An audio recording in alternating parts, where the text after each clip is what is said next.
South ఇండియాలోనే అతి తక్కువ ధరలకి రత్నాలనందించే ఏకైక సంస్థ 6JVR. ఆంధ్రప్రదేశ్ రాజధాని అమరావతి నిర్మాణానికి శరవేగంగా అడుగులు ముందుకు పడుతున్నాయి. అదే సమయంలో ఆంధ్రప్రదేశ్లో రియాలిటీ రంగం కూడా పుంజుకుంటుంది అనే సంకేతాలు స్పష్టంగా కనిపిస్తున్నాయి. ఇలాంటి పరిస్థితుల్లో ఏది హాట్స్పాట్, రియాలిటీకి సంబంధించి రియల్ హాట్స్పాట్స్ ఎక్కడ ఉన్నాయి, ఈ అంశం చుట్టూనే ప్రతి ఒక్కరి ఆలోచనలు నడుస్తున్నాయి. ఓవైపు ఇన్వెస్ట్మెంట్స్ పెట్టాలనుకునేవారు, మరోవైపు ఇకనైనా సొంత ఇల్లు కొనుక్కోవాలనుకునేవారు ప్రతి ఒక్కరూ ఈ ప్రాంతాల గురించే చర్చ చేస్తున్నటువంటి పరిస్థితి ఉంది.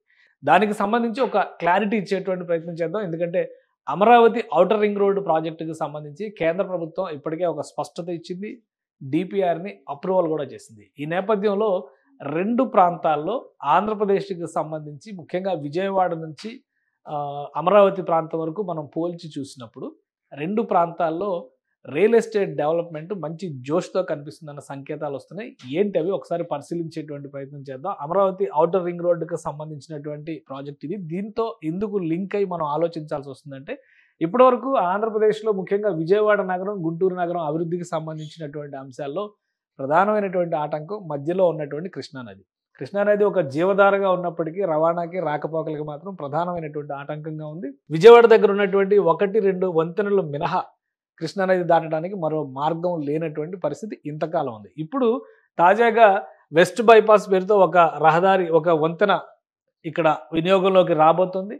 మరోవైపు ఇన్నర్ రింగ్ రోడ్డు పేరుతో జరిగినటువంటి ప్రతిపాదనలు ఇంకా పెండింగ్లో ఉన్నప్పటికీ అది కూడా కన్సిడర్ చేయాల్సినటువంటి పరిస్థితి ఉంది. కానీ ఇన్నర్ రింగ్ రోడ్డు సంగతిని మనం పక్కన పెట్టేసి చూసినప్పుడు, ఇక్కడ ఇన్నర్ రింగ్ రోడ్డుకి సంబంధించినటువంటి అంశాన్ని పక్కన పెట్టి చూసినప్పుడు కూడా రైల్వే లైన్, అమరావతి రైల్వే లైన్కి సంబంధించినటువంటి రైల్వే బ్రిడ్జి వైకుంఠపురం దగ్గర రాబోతుంది. దీన్ని కేంద్ర ప్రభుత్వం అప్రూవల్ చేసింది. ఇది వైకుంఠపురం లొకేషన్. ఇది ఇటు దాములూరు నుంచి వైకుంఠపురం మధ్య ఈ బ్రిడ్జి రాబోతుంది. ఇన్నర్ రింగ్ రోడ్డును ప్రస్తుతానికి పక్కన పెట్టినప్పటికీ కూడా ఈ రెండు ప్రధానమైనటువంటి ఎంట్రీస్ కాబోతున్నాయి. దీంతో పాటు ఈ రెండింటి మధ్య మరొక 2 వంతెనలు, ఐకానిక్ వంతెనల రూపంలో అమరావతికి రాకపోకలు కల్పించేందుకు రాబోతున్నాయి. వీటితో పాటు మరొక ప్రధానమైనటువంటి వంతెన పాత అమరావతి నగరానికి సమీపంలో వచ్చేటువంటి ఔటర్ రింగ్ రోడ్డు వంతెన. ఈ రెండు కూడా భారీ వంతెనలు కాబోతున్నాయి. ఇటువైపు తూర్పు వైపు రాబోయేది, దక్షిణం వైపు రాబోయేది, పడమర వైపు రాబోయేది. సో ఈ వంతెనలు పెరుగుతున్నటువంటి నేపథ్యంలోనే రియల్ ఎస్టేట్ భూమి కూడా ఈ ప్రాంతాల మధ్య ఎక్కువగా కనిపిస్తుంది. ఒకటి విజయవాడ నగరాన్ని ఆనుకొని ఇటుపక్క, మరొకటి విజయవాడ నగరానికి ఆవల పక్క నుంచి తెలంగాణ సరిహద్దు వరకు ఉన్నటువంటి ప్రదేశం. సో ఈ రెండు చోట్ల రియల్ ఎస్టేట్కి సంబంధించినటువంటి జోష్ కనిపిస్తుంది. దీనికి ఒక ప్రధానమైనటువంటి కారణాన్ని కూడా ఒకసారి విశ్లేషించేటువంటి ప్రయత్నం చేద్దాం. ఇది మొత్తం ఓవరాల్ మ్యాప్ పరంగా చూసినప్పుడు ఈ మధ్యలో ఉన్నటువంటి లైన్ ఆంధ్ర తెలంగాణ బార్డర్. కానీ డెవలప్మెంట్ పరంగా చూస్తే ఈ గీత చెరిపేసేటువంటి పరిస్థితి ఎంతో దూరంలో లేదు అనేటువంటి సంకేతాలు చాలా స్పష్టంగా కనిపిస్తున్నాయి. ఈ లైన్ మొత్తం కూడా మనం తెలంగాణ బోర్డర్ కింద మనం చూడాల్సినటువంటి పరిస్థితి ఉంది. ఇటుపక్క ఉన్నదంతా కూడా ఆంధ్రప్రదేశ్. ఇక్కడ ఔటర్ రింగ్ రోడ్ అనేటువంటి ప్రతిపాదన ఈ స్థాయిలో వస్తే దాదాపు సరిహద్దుల వరకు ఉన్నటువంటి ప్రదేశాలన్నిటికీ కూడా ఈ డెవలప్మెంట్ భూమి అనేది కనిపిస్తుంది. కాబట్టి ఆంధ్రప్రదేశ్ సరిహద్దు నుంచి ఆవల వైపు విజయవాడ నగరం చేరుకునే వరకు ఉన్నటువంటి ప్రాంతాలన్నింటిలో కూడా ఇప్పుడు ఈ రియల్ ఎస్టేట్ హడావుడి కృష్ణానదికి ఆవల పక్కన ఉన్నటువంటి ప్రాంతాల్లో ఎక్కువగా కనిపిస్తుంది. చాలా వరకు ఈ ప్రదేశాల్లో అందుబాటులో ఉన్నటువంటి భూముల పైన అన్వేషణ కొనసాగుతుంది పెద్ద ఎత్తున. ఎందుకంటే బ్రిడ్జెస్ వస్తే కనుక అమరావతికి కనెక్టివిటీ, గుంటూరు జిల్లాలోకి వెళ్ళడానికి కనెక్టివిటీ చాలా సులువైపోతుంది. దీన్ని దృష్టిలో పెట్టుకునే ఎక్కువ మంది ఈ ప్రాంతం పైన ఎక్కువ ఫోకస్ పెడుతున్నటువంటి పరిస్థితి ఉంది. ఇంకా అటువైపు విజయవాడకి అవతల పక్కన చూస్తే కనుక ఇది ఔటర్ రింగ్ రోడ్డుకి ఇటు పక్కన వచ్చేటువంటి భాగం అవుతుంది. ఈ ప్రాంతాన్ని మచిలీపట్నంతో కనెక్ట్ చేసే విధంగా కొన్ని ప్రతిపాదనలు సిద్ధమవుతున్నాయి. మచిలీపట్నంతో కనెక్ట్ చేయడానికి ఎందుకు కారణం అంటే మచిలీపట్నంలో అతిపెద్ద ఓడరేవు సిద్ధమవుతుంది. ఓడరేవు సిద్ధమయ్యే నాటికి దానికి సమీపంలోనే ఈ పరిసర ప్రాంతాల్లో ఎక్కువగా SEZ రూపంలో ఫుడ్ ప్రాసెసింగ్ యూనిట్లకి అభివృద్ధికి సంబంధించి రాష్ట్ర ప్రభుత్వం కొన్ని ప్రతిపాదనలు చేసింది. మల్లవల్లి సెజ్ పేరుతో అతి త్వరలోనే ఈ పరిసర ప్రాంతాల్లో ఇక్కడ అశోక్ లేలాండ్ వంటి సంస్థలు కూడా ప్రారంభించబోతున్నారు మల్లవల్లి సెజ్ సమీపంలో. సో ఇక్కడి నుంచి చూసినప్పుడు విజయవాడ నుంచి మల్లవల్లి సెజ్ ఒక రూట్ అవుతుంది. ఇటు నుంచి చూస్తే మచిలీపట్నం రూట్ ఒకటి ముఖ్యమైనటువంటి మచిలీపట్నం పోర్టు, ఇది కూడా చాలా ముఖ్యమైనటువంటి డెవలప్మెంట్ కాబోతుంది. మచిలీపట్నం పోర్టు డెవలప్మెంట్ వస్తే ఈ ఏరియా మొత్తం కూడా అభివృద్ధి చెందుతుంది. అందుకనే ఈ పరిసర ప్రాంతాలు అన్నింటిలో కూడా రియల్ ఎస్టేట్ డెవలప్మెంట్ అంటే అటు అమరావతి నగరానికి, ఇటు విజయవాడకి కనెక్టివిటీ ఉండడం, మిగతా అర్బనైజేషన్లో కూడా ఇది ఒక కీలకమైనటువంటి భాగం అయ్యేటువంటి అవకాశం ఉంటుంది. ఈ రెండు అంశాలను దృష్టిలో పెట్టుకునే విజయవాడ నగరంలో రియాలిటీ భూమి అంతా కూడా కనిపిస్తుంది. అయితే ల్యాండ్స్ అవైలబిలిటీ మామూలుగానే భూములు కొరత ఎక్కువగా ఉంటుంది ఆంధ్రప్రదేశ్, ఆంధ్రాలో ఉన్నటువంటి అనేక జిల్లాల్లో. అలాగే విజయవాడ లాంటి డెవలప్ అయినటువంటి నగరాలకి సమీప ప్రాంతాల్లో ఈ కొరత మరీ ఎక్కువగా ఉంటుంది. ప్రతి చోట గజం 80,000 నుంచి 1,00,000, 1,50,000 దాకా వెళ్ళినటువంటి ప్రదేశాలు కూడా ఉన్నాయి. అందుకనే కొన్ని చోట్ల ఎకరం 20 కోట్ల దాకా పలుకుతున్నటువంటి పరిస్థితి ఉంది. మరికొన్ని చోట్ల డిమాండ్ని బట్టి ఈ రేటు ఇంకా పెరిగినా కానీ ఆశ్చర్యపోవాల్సినటువంటి అవసరం లేదు. కానీ దీంతో పాటు అమరావతి డెవలప్మెంట్ లింక్ అయి ఉంది అని చాలామంది భావిస్తున్నారు. కానీ అమరావతి కంటే కూడా ఒక కీలకమైనటువంటి ప్రతిపాదన 2 రాష్ట్ర ప్రభుత్వాలు చేస్తున్నటువంటి ప్రతిపాదన కూడా మనం చూడాల్సి ఉంటుంది.